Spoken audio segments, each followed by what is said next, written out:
Hi everyone. This series of videos will take you through page 9 in the new packet, which is all about a brand new topic for many of us called logs. Logs are definitely a really interesting and yet kind of out of left field idea that many of us probably didn't even realize existed in the world of algebra.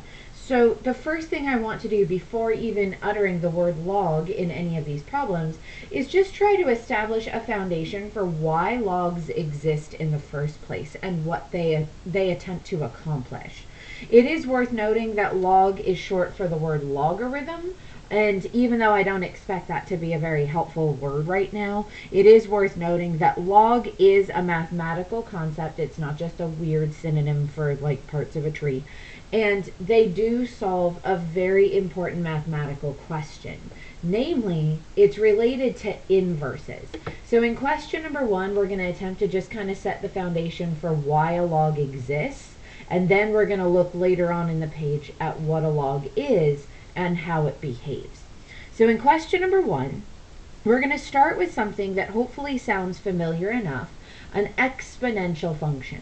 An exponential function, and I'll write that word just so we can see it one more time. Sometimes we've been using that word in these videos but not really talking about it too much. An exponential function is basically what many of us now know is a geometric pattern. And a geometric is something that has an initial value and a multiplier. So I'll just remind us of that because we've seen that in lots of the videos recently, as well as lots of the other lessons we've been doing in the previous chapter. Something geometric has an initial value and then in parentheses a multiplier to the power of n.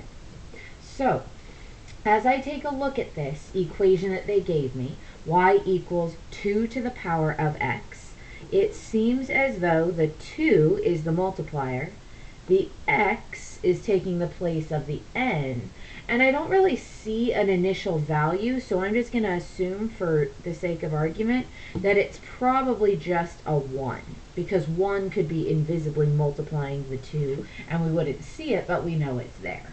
So in theory, this is a geometric sequence with an initial value of 1 and a multiplier of 2.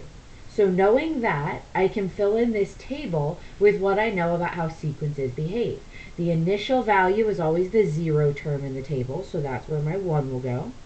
The multiplier of 2 tells me to get to the next term, I just multiply 2. So 1 times 2 is 2, 2 times 2 is 4, 4 times 2 is 8, and I could definitely keep going if I had to.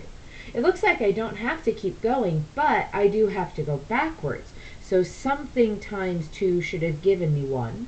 Or you could go backwards by thinking that if forwards through the sequence is multiplying 2, backwards through the sequence could be dividing by 2. So 1 divided by 2, or 1/2. 1/2 divided by 2, or 1/4. 1/4 divided by 2, or 1/8, could give me the terms going backwards. If you're not comfortable with writing fractions, you can also write decimals. Decimals are totally okay. So you could call this 0.5, backwards from there is 0.25, backwards in there is 0.125. And if you're more comfortable with the decimal version of things, that's totally fine. So I've got the values in the table. Now I'm going to plot them on a graph. So I'm just looking at my graph carefully. It looks like the biggest number that I have to plot on the x-axis is 3. Biggest number on the y-axis is 8. So I'll count to 8. 2, 3, 4, 5, 6, 7, and 8. 1, 2, 3, 4, 5, 6, 7, and 8 in each direction. That's just a good practice to set up a graph. That way you're kind of ready for anything. So I'll start plotting my points. I'm going to start with the nice points first, and then I'll deal with the decimals. So 0, 1, that's pretty nice. 1, 2 is pretty nice. 2, 4 is pretty nice. 3, 8 is very doable. And as I'm looking at this shape, I don't really recognize too much of the shape. I mean, we kind of saw something like that with sequences, but it's not really a recognizable shape that we should be prepared to say, oh, look, it's one of those. I totally recognize that. And you shouldn't have to worry about it. Now, what's interesting is, even though we didn't really do a whole lot of these graphs in class, you can tell that it's got kind of a unique little shape to it. And if I just graph it quickly in a calculator, which I don't expect you to have, but in class we would have definitely used because we have access to graphing calculators at this point in class, we would normally be seeing the graph and confirming that it does actually look like almost a bit of a half pipe, where it has a flat part and then it curves up like that.